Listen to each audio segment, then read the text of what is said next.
Coast Guard personnel. When I started my service in the Congress, of course I began on Committee on Public Works, the antecedent name to this committee, and also on the Merchant Marine and Fisheries Committee. There were a series of hearings by the chair of the Merchant Marine Subcommittee, Mr. Downing of Virginia, on the 5-year record of the Merchant Marine Act of 1970, which I sat through for weeks and weeks and weeks to learn history of the maritime industry and its benefit to them, but also the Coast Guard Subcommittee.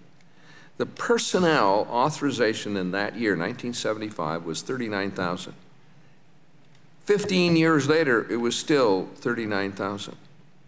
The Congress had added 20 different new missions to the Coast Guard, but didn't increase its personnel to handle those missions. Even when we finally did increase the personnel number for the Coast Guard, the funding was never there to support it. During the Republican years, Mr. Lobiando led the charge to increase the personnel strength for the Coast Guard. But again, funding from OMB, from Appropriations Committee, was never adequate to sustain that level. We've increased it now in this bill by 1,500 to 47,000. But I implore members on both sides to join hands and make a concerted effort with the Appropriations Committee to provide the funding. Now, of course, they can't do it to meet this new end strength because that's not current law.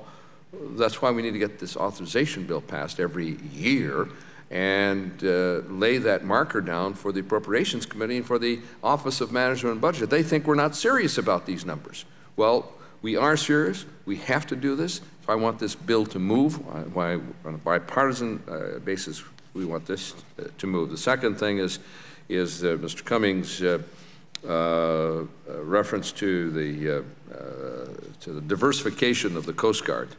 I was at the Coast Guard Academy. I met with the Commandant of Cadets and several of the members of the Corps of Cadets, and it is woefully inadequate.